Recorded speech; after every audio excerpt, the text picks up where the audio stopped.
ఆకాశవాణి శ్రోతలకు నమస్కారం. ఇటీవల కాలంలో వివిధ రంగాల్లో విజయం సాధించిన వారు ఎక్కడైతే చదువుకున్నారో, ఎక్కడైతే పుట్టారో, ఎక్కడైతే పెరిగారో వాటన్నిటినీ గుర్తు చేసుకుంటూ తన వంతు కర్తవ్యంగా ఆయా ప్రాంతాలకి, ఆయా పాఠశాలలకి, కళాశాలలకి రుణం తీర్చుకుంటూ ఉన్న పరిస్థితి. ఈ నేపథ్యంలో అక్కడ చదువుకోకపోయినా, తనకు ఎటువంటి సంబంధం లేకపోయినా బాలికల జూనియర్ కళాశాల మన సికింద్రాబాద్ వెస్ట్ మారేడుపల్లి బాలికల యొక్క సంక్షేమాన్ని దృష్టిలో పెట్టుకొని బాలికల చదివే దేశానికి కావాలి, ఆకాశంలో సగమైన స్త్రీలు అభివృద్ధి చెందాలి అనే ఆకాంక్షతో రామ్మోహన్ రావు గారు ఆ కళాశాలను పూర్తిగా ఆధునిక హంగులతో దాదాపు 3 కోట్లు ఖర్చు పెట్టేసి ఆ ప్రభుత్వ కళాశాలను కార్పొరేట్ కళాశాలగా మార్చారు. ఆ రామ్మోహన్ రావు గారు ఈరోజు మన స్టూడియోస్కి రావడం జరిగింది. నమస్కారం రామ్మోహన్ రావు గారు. నమస్కారం అండి. ముఖ్యంగా మీరు అక్కడ చదువుకోవాలి, అవునండి, సంబంధం లేదు, అసలు మీకు ఎటువంటి సంబంధం లేదు. అంటే అసలు ఆ స్ఫూర్తి కలగటానికి కారణం ఏంటంటారు?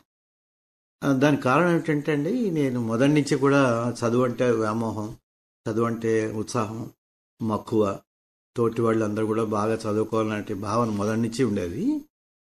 అక్కడికి అనుకోకుండా ఇప్పుడు మేము వెస్ట్ మారేడుపల్లి పెరియడ్ గ్రౌండ్స్ పక్కనేనండి వినాయకుడి గుడి అది ఉంటుంది. కొంచెం ముందుకు వెళ్తే గవర్నమెంట్ జూనియర్ కళాశాల ఉంటుంది. ఇప్పుడు దానికి నా పేరు పెట్టారు, Munaga Rammohan Rao government junior college for girls అని పెట్టారు. 3 years బ్యాక్ ఒకసారి దాని పక్కనే ఇంకొకళ్ళు చిన్నది కట్టారు కాలేజ్. ఆ కట్టిన వాళ్ళు మా దాంట్లో ఉంటారు, నాగేశ్వరరావు వాళ్ళ వియ్యంకుడు తాలూకు వాళ్ళు. ఆయన రిక్వెస్ట్ ఇస్తే వెళ్ళాను. వాళ్ళు కూడా నన్ను గెస్ట్ ఆఫ్ ఆనర్గా తీసుకెళ్ళినప్పుడు ఆ యొక్క మీటింగు ఈ కాలేజీ ప్రాంగణంలో జరిగింది.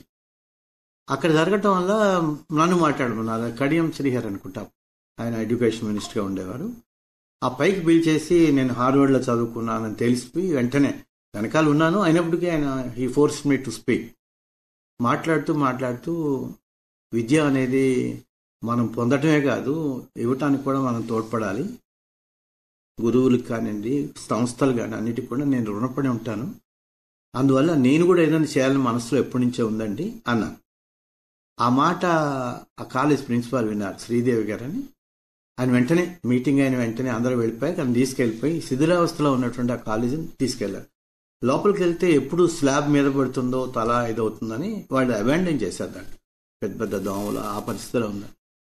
చూడగానే నేను అన్నాను, కొంచెం టైం ఇవ్వండి అన్నాను. ఆవిడ మళ్ళీ నన్ను పర్సూ చేసిన తర్వాత I decided I wanted to do it అని చెప్పి అది అలా జరిగింది. అంటే ఇక్కడ ఒక విషయం అండి, చెప్పండి. మీరు ఏదో ఒక స్ఫూర్తితో మీరు అక్కడ ఇద్దామని నిర్ణయించుకున్నారు. మీరు నిర్ణయించుకున్నా కూడా ఇవాళ కుటుంబం యొక్క సహకారం లేకపోతే కష్టం. ఇవాళ మనం సమాజం చూస్తూ ఉన్నాం, ఇవ్వటానికి ఎక్కువ మంది ఎవరు రావట్లేదు, మొత్తం తీసుకునే పరిస్థితిలో ఉంది. ఆ విధంగా ఉన్నప్పుడు మీ ఇంట్లో పిల్లలు కానీ మీ సతీమణి కానీ ప్రోత్సహించారా, లేకపోతే మీరేమన్నా ఫోర్స్ చేయాల్సి వచ్చింది? లేదు. ఈ ఐడియా చెప్పగానే ఇంట్లో అందరూ ముక్తగడ్డంగా సంతోషపడ్డారు.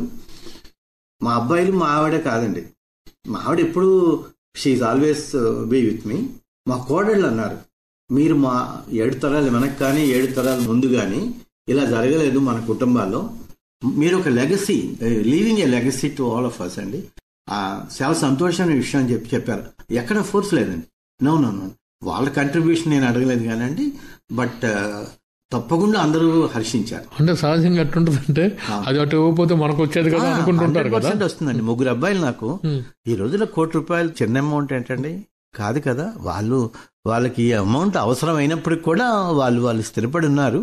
అయినా కూడా ఎవరు కూడా ఎప్పుడు ఆ రకమైన ఆలోచన రాలేదు. నేను నిరాటంకంగా నేను చేసుకుంటూ పోయాను. మీరు హార్వర్డ్ లో చదువుకున్నారని చెప్పారు. దానికంటే ముందు అసలు మీరు ఎక్కడి నుంచి వచ్చారు, ఎక్కడ చదువుకున్నారు, అసలు మీ విద్యా ప్రస్థానం ఏంది? మేము వచ్చి నిజం చెప్పాలంటే మాది లోయర్ మిడిల్ క్లాస్ ఫ్యామిలీ అండి. అప్పటి రోజుల్లో 60 ఏళ్ల క్రితం వెనక్కి చూసినట్లయితే నాన్నగారు చాలా కష్టపడేవారు. మేము 4, అక్క, నేను, చెల్లి, తమ్ముడు. సిటీనే? ఏలూరు అండి, వెస్ట్ గోదావరి ఏలూరు. అక్కడ మేము పెరగటం, నాన్నగారు ఆయన కష్టం చూశాను, నేను చూస్తూనే వచ్చేవాడిని.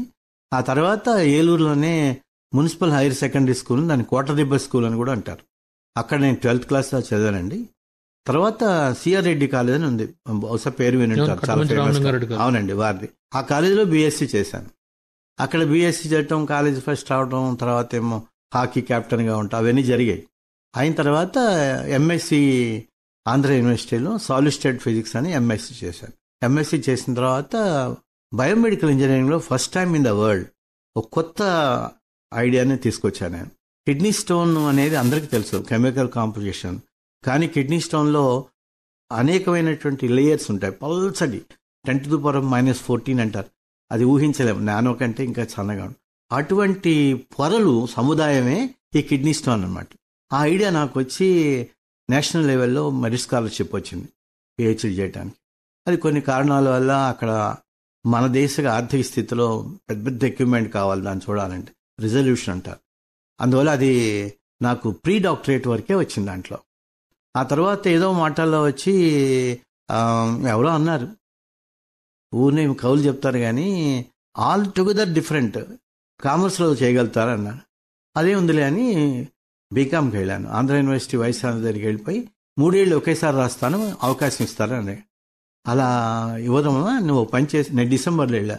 With my special power I can give you 2 years, రేపు మార్చిలో రాసేయండి, 1 year 3rd year రెగ్యులర్లో చేయండి అంటే. బయోమెడికల్ నుంచి హఠాత్తుగా మళ్ళీ కామర్స్ బీకామ్ పూర్తి చేసిన తర్వాత మళ్ళీ ఎంకామ్ పూర్తి చేశాను. ఎంకామ్ అయిన తర్వాత ఎంబీఏ చేశాను. ఎంబీఏ చేశాను, పిహెచ్డి చేశాను కార్పొరేట్ ఫైనాన్స్లో ఉస్మానియా యూనివర్సిటీలో చేశాను. అంతకుముందు బయోమెడికల్ ఇంజనీరింగ్ వచ్చి ఆంధ్ర యూనివర్సిటీ అండి. అలా అయిన తర్వాత చిన్నప్పుడు చిన్న సన్నివేశం జరిగింది, మీరు అడిగారు కదా చదివండి. నేను 7వ క్లాస్ చదువుతున్నప్పుడు ఊరినే ఏలూరులో వెళ్తున్నప్పుడు ఫ్రెండ్ నేను వెళ్తుంటే ఒక హాల్లో చక్కగా అందరూ చప్పట్లు కొడుతున్నారు. ఆ లోపల నుంచి ఒక ఆయన పెద్ద ఆయన వచ్చారు. అడిగాను నేను, ఏమిటండి లోపల అన్ని చప్పట్లు అంత విశేషంగా జరుగుతోంది, కోలాహలంగా ఉంది ఏంటంటే, నువ్వు చిన్నాడివి నీకేం తెలియదు, అందువల్ల లోపల ఒక ఆయన 2 MAలు పాస్ అయ్యారైనా అందుకోసం సన్మానం చేస్తున్నారు. ఆ చిన్న బుర్రలో 4 చేస్తే ఇంకెలా ఉంటుందో అని ఎందుకో తెలియదు, ఒక ప్రేరణ వచ్చింది. అంటే మీరు లోయర్ మిడిల్ క్లాస్ ఫ్యామిలీ అన్నారు. అవునండి. అటువంటి ఫ్యామిలీ నుంచి వచ్చి చదువు మీద ఆసక్తితో ముందు సైన్స్కి వెళ్ళారు, మళ్ళీ కారణాలు ఏమైనా మళ్ళీ కామర్స్కి వచ్చారు, తర్వాత మేనేజ్మెంట్కి వచ్చారు. వీటన్నిటినీ కలగలుపుకొని జీవితంలో తర్వాత ఎంఏ ఫిలాసఫీ కూడా చేశాను. ఫిలాసఫీ చేశారు. మీకు నచ్చిన రంగంలో మీరు చదువుకుంటూ నిరంతర అధ్యయనం చేస్తూ మీరు ఒక విజయానికి స్ఫూర్తిగా నిలిచారు కదా. MSc, MBA, MCom and MA. ఎందుకు చెప్తున్నానంటే ఒక మనిషికి అన్ని సాధ్యమా అని అంటే సాధ్యమని చెప్పడానికి.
తర్వాత ఉద్యోగ ప్రస్థానం. ఉద్యోగ ప్రస్థానం వచ్చేప్పటికల్లా అదొక ఆశ్చర్యకరమైన విషయం. ఎంఎస్సీ అయిన తర్వాత పిహెచ్డి మధ్యలో ఆగిపోయింది. ఏం చేయాలో తెలియదు. నేను ఏలూరు వచ్చేసాను. ఏలూరు వస్తే ఎవరు నా పేరై కొనేరా అంటారండి. అక్కడ అంతా ధాన్యం అన్నీ కూడా మత్స్సులు అంటారు. మత్స్సు చూసి ఎంత చేస్తుండేవారు. ఏమిటనే ఒకసారి నిలబడ్డాను అక్కడికి వెళ్ళి. I just a stranger like చూస్తుంటే ఒక ఆయన వచ్చి, బాబు నువ్వు ఉద్యోగం చేస్తావని అడిగారు. ఆయన ఈయనెవరా నన్ను ఉద్యోగం చేస్తావని అడగగానే, నేనెవరో మీకు తెలుసా అండి అన్న. మీ నాన్నగారు నాకు తెలుసు, నువ్వు ఇలా ఎంఎస్సీ చదివి వచ్చావట కదా, ఉద్యోగం చేద్దాం అనుకున్నావు. అదేమిటి అనుకొని అప్పుడు నిజంగా ఐ వాజ్ లుకింగ్ ఫర్ అప్పటికే పెళ్ళైపోయింది నాకు. అయ్యేప్పటికల్లా తప్పకుండా చేస్తాను. ఏలూరులో జూట్ మిల్ ఉందండి. జూట్ మిల్ అనేది అక్కడ బ్రిజ్గోపాల్ యునాని గారికి ఈయన క్లాస్మేట్ అట. చెప్పగానే ఆయన అక్కడికి వెళ్ళిన పాటి ఆయన వెంటనే ఉద్యోగం ఇచ్చారు. ఆ ఉద్యోగం అక్కడ సుమారుగా 3 ఏళ్ళు ఉన్నాను. Quality control and material control అలా అయింది. ఆ జూట్ మిల్ అదే. అది తెలుసుకొని చిట్టువలస జూట్ మిల్ వాళ్ళు నేను డబుల్ ది శాలరీ ఇస్తామని వాళ్ళు అక్కడ పిలిచారు. మేము అప్పట్లో డబుల్ ది శాలరీ అంటే 1500 3000 అంటే అప్పట్లో ఐఎమ్ టాకింగ్ అబౌట్ 79-80 వెళ్ళాను. వెళ్ళిన తర్వాత అక్కడ 2 ఏళ్ళు కంట్రోలర్ ఆఫ్ మెటీరియల్స్ కింద చేశాను. ఆ కంపెనీలోనే ఒక సీనియర్ డైరెక్టర్, ఆయనకు ఒక కంపెనీ ఉంది వైజాగ్లో. మా కంపెనీకి మీరు సీఈఓగా రావాలన్నారు. అప్పుడు సీఈఓ లేదండి, జిఎం అనేవారు, జనరల్ మేనేజర్ అనేవారు. ఏదో డిఫరెంట్గా ఉంది, అది సంబడీ ఈజ్ పుషింగ్ మీ అనుకుని నాకు అయింది. వస్తాను సరే. ముఖ్యంగా ఏంటంటే is a very powerful director, మనకు కాదనలేము కూడా. దానితో పిల్లల చదువుకు కూడా వైజాగ్ అయితే బాగుంటుందనే భావంతో వైజాగ్ వచ్చేసాం. అక్కడ ఒక 2 ఏళ్ళు ఉండగా అది it's a casting unit, non ferrous casting అని, బ్రాస్ అవన్నీ షిప్ యార్డ్గా చేసేవాళ్ళం. చాలా స్పెషలైజ్డ్. ఏవి నాకు తెలియదు. నేను చదువుకున్న దాంట్లో ఒక్కదానికి సంబంధం లేదు. ఎక్కడ బయోమెడికల్ ఇంజనీరింగ్, ఎక్కడ కామర్సు, ఇక్కడ జూట్ టెక్స్టైల్స్, ఇటు వచ్చేమో మెటల్ కాస్టింగ్. ఈ మెటల్ కాస్టింగ్ చూస్తుండగా గంగారాం అగర్వాల్ వాళ్ళ అల్లుడు ఒక ఆయన ఉన్నారు. వైజాగ్లో స్టీల్ ప్లాంట్ అప్పుడే స్టార్ట్ అయింది. దానికి ఓఈఎం కింద బ్రిక్స్ మ్యానుఫ్యాక్చరింగ్ చేయడానికి స్పెయిన్ టెక్నాలజీతో వచ్చారు. ఆయన ఒకప్పుడు వచ్చి మా దాంట్లో ఈ కాస్టింగ్ తీసుకునేవారు. అయ్యేప్పటికల్లా ఆయన వచ్చి మా దానికి దిస్ బిగ్ వన్, మా దాంట్లో వచ్చి మీరు జనరల్ మేనేజర్గా వస్తారా? వచ్చిన బాటే ఆ అబ్బాయి చిన్నవాడు, యంగ్స్టర్, ఇతను ఎంబీఏ. వాళ్ళ మామగారు వచ్చారు, గంగారాం అని, who is having some 10 rerolling mills, iron అంతా, నాగ్పూర్ వాళ్ళు. వచ్చి అంతా మాట్లాడాడు. కాసేపు మాట్లాడిన తర్వాత కాఫీ ఇచ్చారు. కాఫీ ఇచ్చిన తర్వాత నువ్వు ఈ కాఫీ తాగే లోపు నీ డెసిషన్ చెప్పు, ఇక్కడ కాదు హైదరాబాద్ వచ్చేయాలని. ఈ కంపెనీ కాదు, నాది స్టీల్ రోలింగ్ కంపెనీ పెద్దది, నువ్వు వచ్చేయాలన్నాడు. నాకు చాయిస్ లేదు. హైదరాబాద్ అనగానే మళ్ళీ సంతోషం ఏంటంటే పిల్లలకి ఇంకా మంచి ఉద్యోగం, మంచి చదువు వస్తున్నాను. 2 రకాలుగా మళ్ళీ జీతం డబుల్, కారు అవన్నీ ఇస్తాను. ఎప్పటికల్లా ఐ కేమ్ టు హైదరాబాద్. అంటే ఎక్కడా కూడా ఉద్యోగ ప్రస్థానంలో మీ ప్రయత్నం లేకుండా? నా ప్రయత్నం ఎక్కడా లేదు. లేకుండా 35 ఏళ్ల పాటు ఉద్యోగం చేశానండి. అందరూ అడగడమే తప్పించి నేను ఎక్కడ నాకు ఉద్యోగం ఇవ్వండి ఎవరిని అడగల. హైదరాబాద్ వచ్చిన తర్వాత సుమారుగా వీళ్ళ దగ్గర 2.5-3 ఏళ్ళు ఉంది. అప్పుడే శాబ్ నైఫ్ అని, ఇప్పుడు హైదరాబాద్ బ్యాటరీస్ అంటారే, వాళ్ళు కొత్తగా ఫ్యాక్టరీ పెట్టారు. ఆ సందర్భంగా ఒక పరిచయం ద్వారా వాళ్ళ దగ్గరికి వెళ్తాం. ప్రసాద్ గారని చైర్మన్ మేనేజింగ్ డైరెక్టర్, వారి దగ్గరికి వెళ్ళటం, ఇలా చెప్పాను నేను ఇలా. అక్కడ మొదటిసారి వాళ్ళ దగ్గరికి నా గురించి చెప్పుకొని వెళ్ళాం. వారికి తెలియదు నేనంటే. అదే ఉంది, మీరు వచ్చేయండి, బీఈని ప్రొడక్షన్ ప్లానింగ్ అండ్ కంట్రోల్ కింద 11 ఏళ్ల పాటు వాళ్ళ దగ్గర ఉన్నాను. అప్పుడే స్వీడిష్ టెక్నాలజీ, అప్పటికి ఏమీ లేదు, కొబ్బరికాయ కొట్టింది నేను, వారు, ఒక డైరెక్టర్ గారు, మీకు తెలుసా వరప్రసాద్ రెడ్డి గారని, వారు, మేము ముగ్గురం వెళ్ళాం అక్కడికి. అంటే అక్కడి నుంచి ఉన్నాను. ఆ తర్వాత టెక్నాలజీ ట్రాన్స్ఫర్ చేయటం అండి, టెస్టింగ్ అదే ప్రొడక్ట్స్ చేయటం కానివ్వండి, వాళ్ళ కొన్ని ఎలక్ట్రికల్ లైసెన్స్ తేవటం, వాళ్ళకి చిన్న చిన్న యాన్సిలరీస్ డెవలప్ చేయటం, అలా 11 ఏళ్ళు ప్రస్తావన. ఇలా చేస్తుండగా మద్రాసు నుంచి మళ్ళీ పిలుపు. కొంచెం బాగా ముందు నుంచి తెలుసు వారు, గుప్తా గారని. ఆయన వచ్చి, నువ్వు మా దాంట్లోకి వచ్చేయండి, మా యొక్క 6 కంపెనీలు ఉన్నాయి, ఆ కంపెనీలు మీరు మేనేజ్ చేయాలని. అది సైడ్ ఇన్ బిట్వీన్ ఒక 1 year వైశ్య బ్యాంక్లో ఉన్నారు. ఆ వైశ్య బ్యాంక్లో వాళ్ళు నాకు చెప్పింది ఏంటంటే, నేషనల్ లెవెల్లో కార్పొరేట్ ఫైనాన్స్ బ్రాంచెస్ ఓపెన్ చేస్తాము, you will be taking care of them అని చెప్పి నన్ను అప్పుడు తీసుకున్నాను. అప్పుడే ఐఎన్జీ వైశ్య కింద వైశ్య బ్యాంక్ వెళ్తోంది. అక్కడ 1 year చేస్తుండగా అక్కడ కొంచెం స్లో అయింది వర్క్. వైశ్య బ్యాంకు వాళ్ళు టేక్ ఓవర్ అవన్నీ కొంచెం లేట్ అయింది. ఆ సమయంలో గుప్తా గారు వచ్చి మా కంపెనీస్ మళ్ళీ చెన్నై ప్రయాణం. మీరు హార్వర్డ్కి ఎట్లా వెళ్ళారు? హార్వర్డ్ అనేది లేటెస్ట్ తర్వాత. చెన్నైలో వచ్చి 11 years వాళ్ళకి కార్పొరేట్ సేవగా ఉండేవాడిని. చదువు అంటే ఎప్పుడు మక్కువేనండి. ఈ ఎన్ని డిగ్రీలు మొదటి నుంచి వెళ్ళింది కావు, అప్పుడప్పుడు చేస్తున్నాను. చదువు అంటే ప్రేమ. నాకు హార్వర్డ్లో చేయాలని ఎప్పటి నుంచో ఆలోచన. అక్కడ హార్వర్డ్లో వచ్చాడుగా ఏం కోర్స్ చేయాలని చూసినప్పుడు అయితే అన్నిట్లో సైన్స్, ఆర్ట్స్, కామర్స్, మేనేజ్మెంట్లు అయ్యాక హిందూయిజం త్రూ స్క్రిప్చర్స్ అని అక్కడ వండర్ఫుల్ కోర్స్ ఉంది. 5 రిలీజన్స్ తీసుకొని, మన ఇండియన్ ఫిలాసఫీ, ఇస్లామిక్ ఫిలాసఫీ, అలాగే 5 అయిపోయి దాంట్లో చేరారు. ఆన్లైన్ అది. చేరేటప్పుడు కల్లా నాకు చాలా అద్భుతంగా అనిపించింది. Hinduism through scriptures. ఎవరో అన్నారు, మీరు మన భారతదేశంలో వదిలేసి హార్వర్డ్ ఏంటని. ఆ కరికులం చూస్తే అర్థమవుతుంది వాళ్ళు ఎంత స్ట్రక్చర్గా చేస్తారు. దాంట్లో విశేషమైనటువంటి నా రైటింగ్స్ కానివ్వండి, ఆల్ వరల్డ్ ర్యాంక్ అంటారు దాన్ని. 1400 మార్కులు అనమాట. 1400కి 1400 వచ్చేసాయి. ఓ తర్వాత ఏంటంటే, అంటే మీరు హిందూ ఫిలాసఫీ మీద అథారిటేటివ్ అని చెప్పొచ్చు. అంటే అలా చెప్పడం గట్టిగా చాలా గట్టిగా అసైన్మెంట్స్ ఉండే. Some of my assignments were rather suggested for the next batches. కరికులంతో పాటు వాళ్ళకి స్టడీ మెటీరియల్తో పాటు ఇవి కూడా they are fit to be study material అని చెప్పి కూడా కొంతమంది ప్రొఫెసర్స్ కామెంట్ చేయటం అలా జరిగింది. అంటే సైన్స్ నుంచి, కామర్స్ నుంచి, మేనేజ్మెంట్ నుంచి ఫిలాసఫీ దాకా వచ్చారు. వీటితో పాటు మీలో కూడా వీటన్నిటితో పాటు ఒక తెలియని చిత్రకారుడు, ఆర్టిస్ట్ ఉన్నారు. చాలా గొప్పగా పెయింట్స్ వేస్తారని చెప్తుంటారు. బయటికి చెప్పకపోయినా మీ ఊరికి మీరు మీ ఇంటి కోసం వేసుకున్నారంటారు. అది ఎట్లా అంటారు? దానికి ఎట్లా స్ఫూర్తి? ఎట్లా? దానికి మద్రాసులో నేపథ్యం అండి. 21 ఏళ్ళు మద్రాసులో ఉన్నారు. మీరు మద్రాసు అనగానే చాలా చోట్ల మీకు తంజావూరు పెయింట్స్ కనిపిస్తాయి. ఓ రోజున మా ఆవిడ పక్క పాయింట్లో ఎవరో తంజావూరు ఆర్ట్స్ నేర్పుతారంటే వెళ్ళింది. ఏదో వెళ్తా ఉంది, వస్తూ ఉంది. ఓ రోజు చూసేప్పుడు కదా అట్ట మీద ఇంత శుద్ధం ఉంది, స్టార్టింగ్ పాయింట్ అట. ఇదేమిటని కొంచెం I just entered in to that idea. అంటే మొదటి నుంచి మీకు అది ఉంది కాబట్టి అలా చదువుకోవాలని నిరంతర పరిశీలన దృక్పథం ఒకటి ఉంది కాబట్టి అది మళ్ళీ అక్కడ తట్టింది. తర్వాత దాన్ని మొత్తం ఆకలింపు చేసుకున్నాను. ఉద్యోగంతో, వయసుతో నిమిత్తం లేదు. కానీ దానివల్ల చాలా చాలా నాకు మానసికమైనటువంటి ప్రశాంతత ఏర్పడేది. ఒక అలౌకిక ఆనందం తెలియకుండానే వెళ్ళేదండి. దాంట్లో ఏంటంటే చాలా లైట్, చాలా ఏమంటారు, చాలా సూక్ష్మంగా ఉంటుంది. దాంట్లో రాళ్ళు పెట్టడం, దాని మీద అంతా డ్రై అయిన తర్వాత ఇట్స్ ఎ బిగ్ ప్రాసెస్. అది నేర్చుకున్నాను, బాగా వచ్చేది, చాలా మంచిగా చేశాను నేను.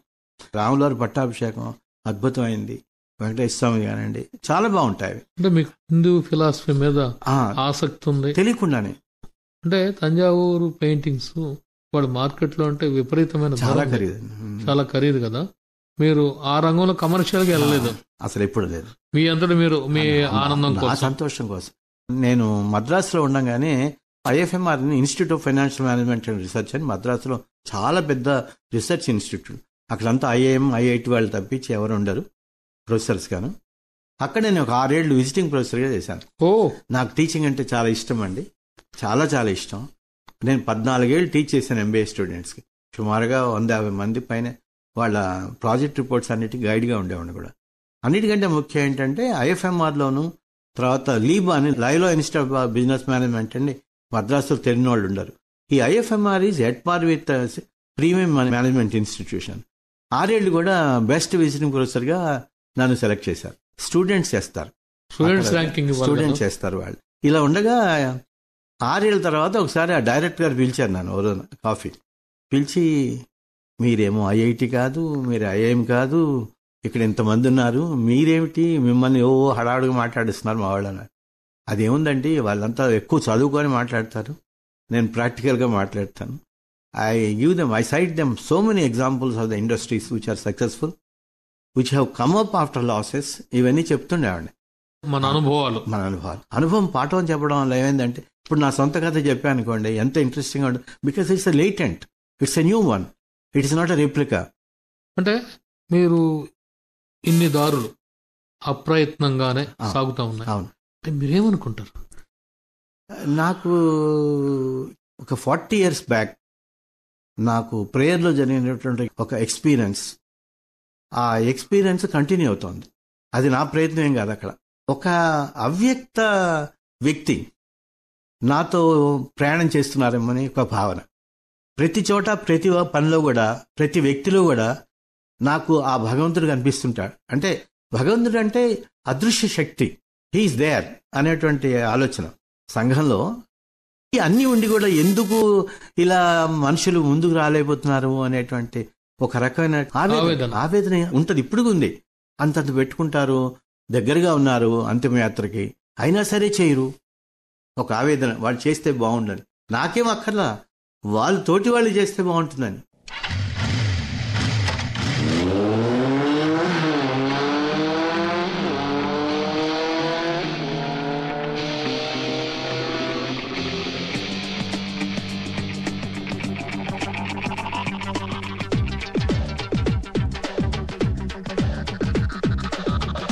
ఎంతవరకు ఎందుకొరకు ఇంత పరుగు అని అడక్కు, గమనమే నీ గమ్యమైతే బాటలోనే బ్రతుకు దొరుకు, ప్రశ్నలోనే బదులు ఉందే గుర్తుపట్టే గుండె నడుగు. ప్రపంచం నీలో ఉన్నదని చెప్పేదాకా ఆ నిజం తెలుసుకోబా, తెలిస్తే ప్రతి చోట నిన్ను నువ్వే కలుసుకొని పలకరించుకోబా.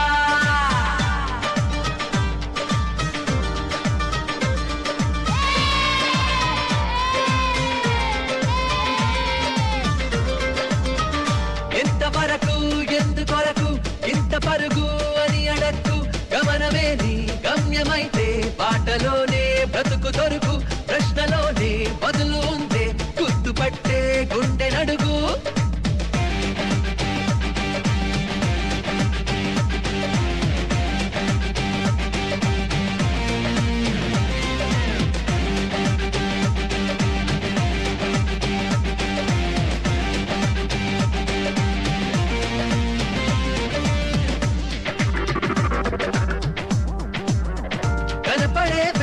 కెరటాలు కలగలిపి సముద్రం అంటారు, అడగరే ఒక్కొక్క అలపేరు. మనకిలా ఎదురైన ప్రతివారు మనిషనే సంద్రాల కెరటాలు, పలకరే మనిషి అంటే ఎవరు? సరిగా చూస్తున్నదా నీ మది గదిలో నువ్వే కదా ఉన్నది, చుట్టూ అద్దాలలో విడివిడి రూపాలు నువ్వు కాదంటున్నది నీవు పిరిలో, లేదా గాలి వెలుతురు నీ చూపుల్లో, లేదా మన్ను మిన్ను మీరు అన్నీ కలిపితే నువ్వే కాదా కాదా. ప్రపంచం నీలో ఉన్నదని చెప్పేదాకా ఆ నిజం తెలుసుకో.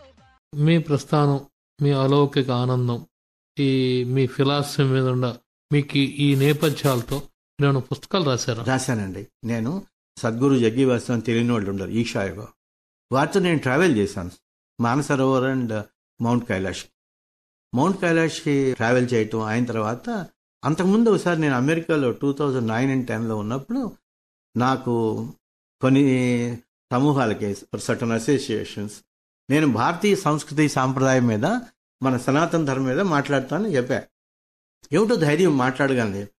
తీరా అక్కడికి వెళ్ళాక ఇలా మామూలుగా కుదరదండి, మనం you have to provide on the board మీద చూపిస్తుండాలి, లేకపోతేనేమో ప్రజెంటేషన్ ఇవ్వాలి కదా.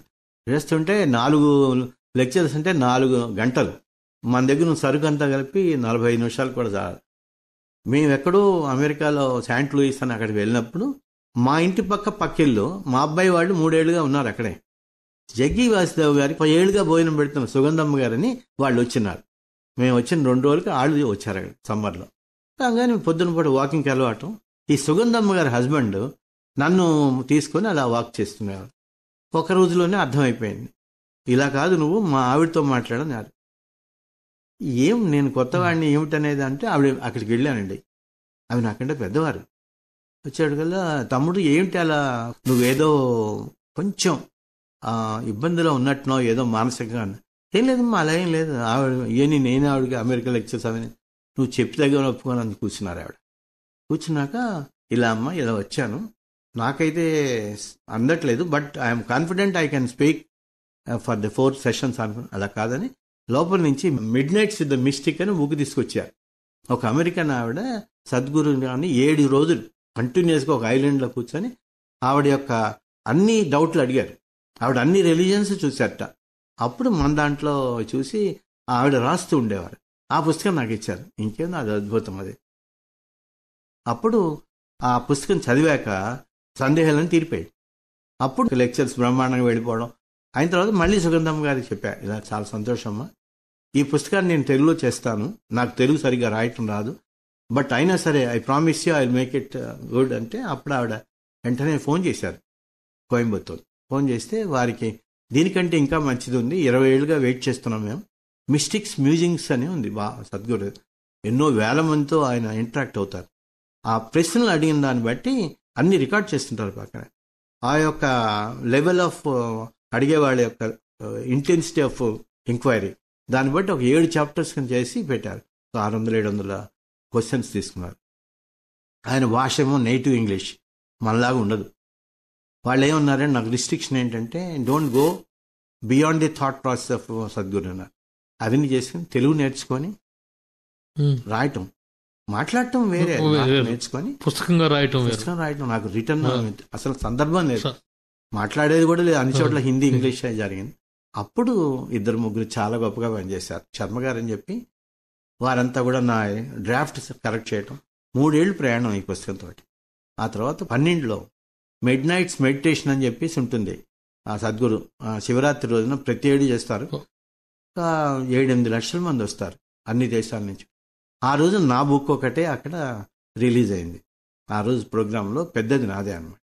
ఆ విధంగా గౌరవించారు ఆయన. దాని మీదేమో నాకు బ్లెస్సింగ్స్ చేసి సంతకం పెట్టించారు పుస్తకం. ఆ పుస్తకం విదిన్ షార్ట్ పీరియడ్లో 3 సార్లు రీప్రింట్ అయింది. ఎంఎస్కి వాళ్ళు ప్రింట్ చేశారు. దాన్ని మర్మజ్ఞ విలాసం అంటారు.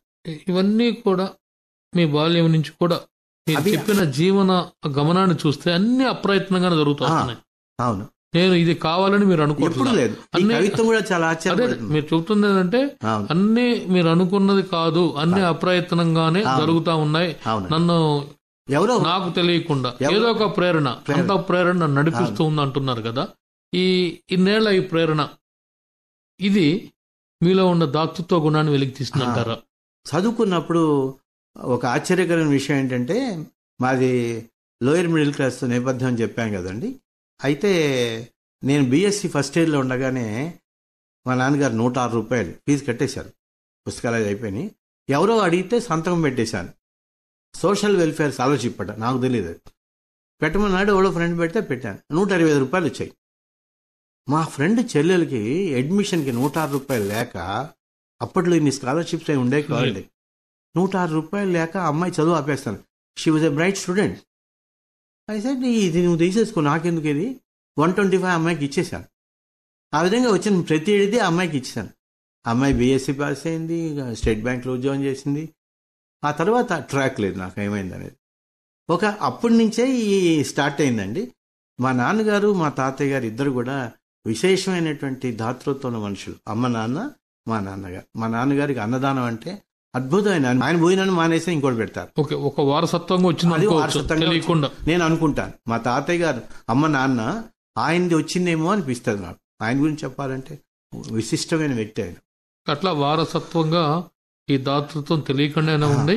ఈ జీవిత గమనం, ఈ చదువు గాని ఉద్యోగాలు గాని, ఇక మీరు అనుకున్నవన్నీ కూడా మీకు సంబంధం లేకుండా జరిగాయి. దానివల్ల నేను ఇక్కడ నిలబడ్డాను అంటున్నాను. ఏలూరులో కళ్యాణ మండపం కూడా అలా జరిగింది.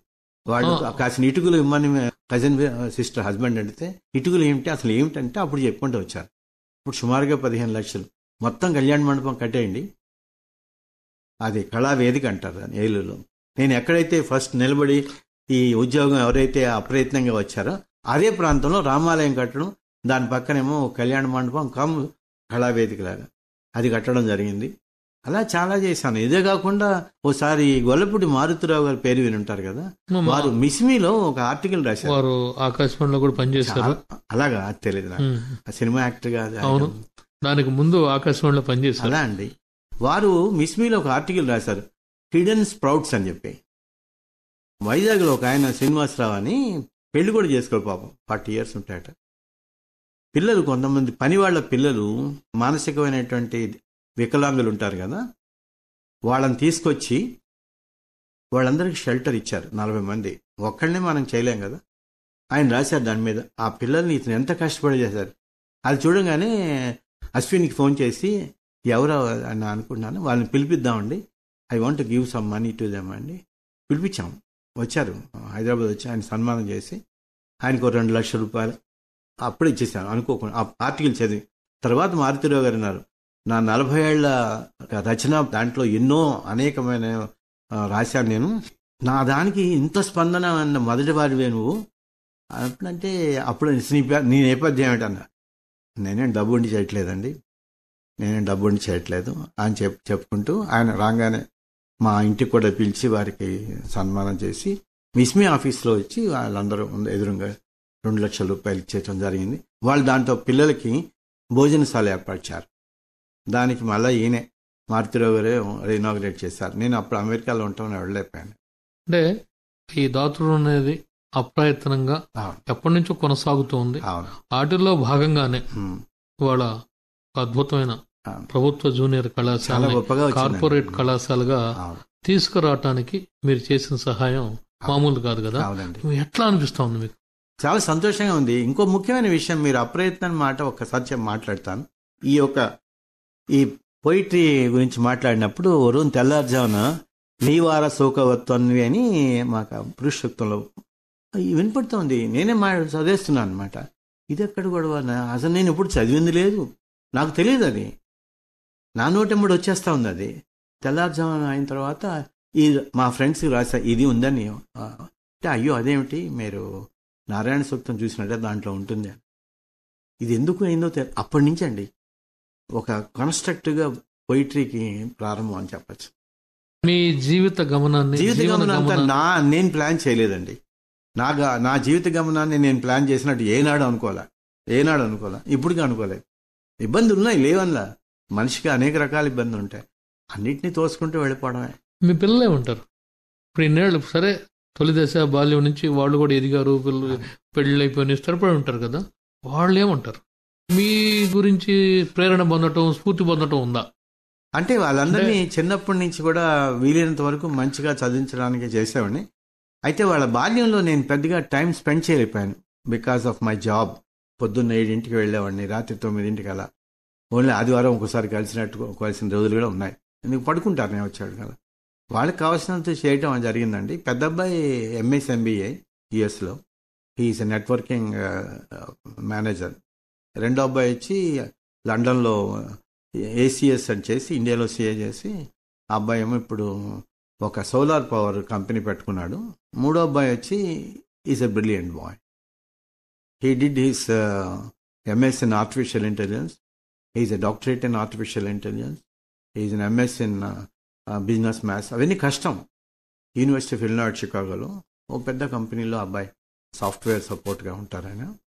అలా ముగ్గురు ఇండైరెక్ట్గా అది మళ్ళీ వారసత్వం అంటారు కదా, అలా వచ్చింది. పిల్లలు కూడా వాళ్ళకి, నాకు 4 మనవరాళ్ళు. One of the reason we have come to Hyderabad is because of my మనవరాళ్ళు. మా దగ్గర ఉండి మేము వచ్చి సుమారుగా 9 ఏళ్ళు అయిందండి హైదరాబాద్ వచ్చి. చెన్నైలో 21 years ఉన్నాం. వాళ్ళకి సమానంగా ఇచ్చి నాకున్న దాంట్లో మొత్తం ఇచ్చేసాను. మీకు ఆశ్చర్యం ఏంటంటే, ఆ 40 ఏళ్ల సేవింగ్స్లో నా కోసం ఉంచిన దాంట్లో 100 రూపాయలు సేవ్ చేసుకుంటే 80 రూపాయలు ఖర్చు పెట్టేశాను. ఇది ఇంత అవుద్ది అనుకోలేదండి. దీని వెనకాల 2-3 జరిగాయి సన్నివేశాలు. ఎవరో ఇస్తాన్న వాళ్ళు ఇవ్వకపోవటం, నాకు ఇవ్వాల్సిన వాళ్ళు ఇవ్వకపోవటం. ఈ క్లోజ్ అయిన సమయంలో భగవంతుడు అంటారే, ఒక డోర్ మూసుకుంటే 4 doors ఓపెన్ అవుతాయి అంటారు కదా, ఆ విధంగా సహాయం రావటం. ఇందాక మీరు అన్నారు, మీకు ఎవరో వెనకాల ఎవరో చేస్తున్న అదృశ్యం అన్నారు. ఇది కూడా గవర్నమెంట్కి ఆల్రెడీ 100 రూపీస్ పేపర్ మీద I have given an undertaking, I will build a college. ఆ సమయంలో నాకు రావాల్సిన వాళ్ళు, ఇస్తా అన్న వాళ్ళు కంట్రిబ్యూట్ చేస్తున్న వాళ్ళు ఆపేసి నాకు ఇస్తాన్ని కూడా ఆపేశారు. అప్పుడు ఏం చేయాలో తెలియలేదు. అప్పుడు ఎప్పుడో మద్రాసు వెళ్ళిన కొత్తలో కొన్న ఒక స్థలం వాళ్ళంతటి వాళ్ళు అడగటం, అప్పుడు చాలా సంతోషంగా దీన్ని వెళ్ళటం. ఇప్పుడు మొదట్లో ఈ కాలేజీ ఇన్ని కోట్లు అవుతుంది అనుకోలేదండి. ఏదో సాధారణంగా కట్టేస్తే వేరుగా ఉండేది, మామూలుగా మున్సిపల్ స్కూల్ లాగా ఉండేది. కానీ మీరు అందరూ ఒకసారి వచ్చినట్లయితే అద్భుతంగా ఉంటుంది అక్కడ. అంత గ్రానైట్ ఫ్లోరింగ్, మీరు 5 స్టార్ హోటల్లో కారిడార్స్ ఉన్నట్టు ఉంటాయి మావి. నేను చూపిస్తాను. ఇప్పుడు తర్వాత మీరు కట్టినాక స్టూడెంట్స్ ఇప్పుడు నెల్లు ఉంటారు కదా, వెళ్తాను. ఎట్లా ఉంది వాళ్ళు? చాలా సంతోషంగా ఉంటారండి.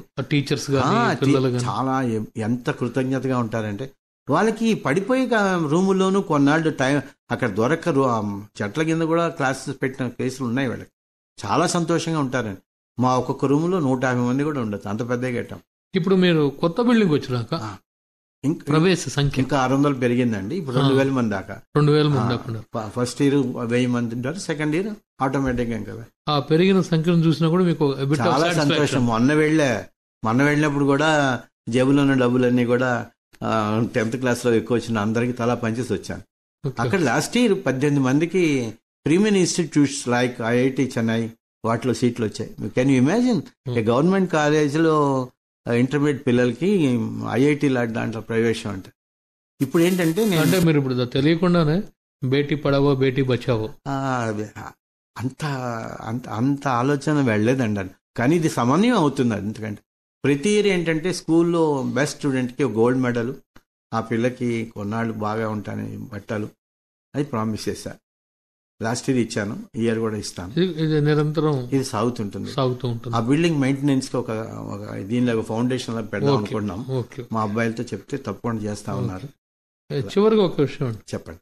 మీరు ఇప్పుడున్న ఈ తరానికి మీరు ఇచ్చే సందేశం కాకపోయినా సలహా ఏమిటి, సూచన? సలహా ఏమిటంటే ఒక్కటేనండి, ఎప్పుడు చెప్పినా సరే చక్కగా చదువుకొని మీ యొక్క ప్రొఫెషన్లో అభివృద్ధి పొందుతూ సమాజం వైపు కూడా దృష్టి పెట్టండి. మీరు అదృష్టవంతులు అవటం ఇంత పైకి వచ్చారు. అదృష్టం కలగని వాళ్ళు చాలామంది ఉన్నారు. ఏ కారణాలు ఇప్పుడు వెతకద్దు, మీకు అవకాశం చేయండి. ఈరోజు నా ఇంట్లో మిగిలిన భోజనం రేపు పొద్దున ఫ్రిడ్జ్లో కాకుండా ఈ రోజు రాత్రికి ఆకలితో నాడు పెట్టండి. అక్కడి నుంచి ప్రారంభించండి. మీ యొక్క మంచి లక్షణం మీ దాతృత్వం. తోటి వారికి సహాయం చేయటం, నలుగురిని కలుపుకోవటం అనేది నా ఇచ్చే సలహా అండి. సలహాని కాదు, అనుభవం. అలా చేస్తే ఏంటంటే చాలా మంది కష్టంలో ఉన్న వాళ్ళకి నేను ఎంతోమంది చేసి ఆ విధంగా అనుకోకూడదు కానీ ఎంతమంది పిల్లలకి చదువుకి నా వంతు నేను చేశాను. ఎన్నో ఉన్నాయండి, ఇలా బోల్డ్ ఉన్నాయి చిన్నవి. అయితే అన్నిటికంటే ముఖ్యమైనది ఇప్పుడు వెస్ట్మారెడ్డిపల్లిలో కట్టినటువంటి కాలేజీ మాత్రం అద్భుతమైన జీవితానికి ఒక పరమావధి అంటామే, ఒక సార్థకత, ఒక స్ఫూర్తిదాయకం, ఒక ప్రేరణ, కొత్త వాళ్ళకి ఎవరికైనా ఒక ఉత్సాహం అక్కడ రాగానే వస్తుంది. మీరు రండి ఎప్పుడన్నా, అక్కడ రాగానే తెలిసిపోతుంది మీకు మనం కూడా ఏదైనా చేద్దామని. అంటే ఇప్పుడు ఎన్ని చూసినాక చాలా మంది మీ దగ్గరకు వస్తారేమో, రామ్మోహన్ రావు గారు ఇస్తారని. అలా రాలేదు. నాకు అంత ఇవ్వడానికి నా దగ్గర కూడా ఇప్పుడేమీ పెద్దగా లేదు, ఓపెన్గా చెప్పాలి కదండి. I must be careful now. నేను కూడా నా భార్య మేము ఉండే చిన్న ఇల్లు అండి, ఒక 3 bedroom హౌస్లో ఉంటాం. I'm grateful to the God because he allowed me to make it so beautiful building which will be for 100 years minimum. అలా కట్టాం. జీవితం ఈ తరానికి ఆదర్శంగా ఉండి మీలాగా సంపాదించిన వాళ్ళు సంపాదించకపోయినా కూడా సమాజం కోసం ఎంతో కొంత చేస్తారని ఆశిద్దామండి. నమస్కారం రామ్మోహన్ రావు. మీరు నాకు ఈ అవకాశం ఇచ్చినందుకు చాలా చాలా సంతోషం. నా యొక్క టాక్ వల్ల, నా యొక్క సంభాషణ వల్ల ఎవరికైనా స్ఫూర్తి కలిగి వాళ్ళు కూడా ముందుకు వస్తే ఆ భగవంతుని యొక్క ఆశీర్వాదం వాళ్ళకు కూడా కలగాలని, తోటి వారికి సహాయం కలగాలని నా యొక్క సంతోషాన్ని వ్యక్తం చేస్తున్నాను. మీకు కూడా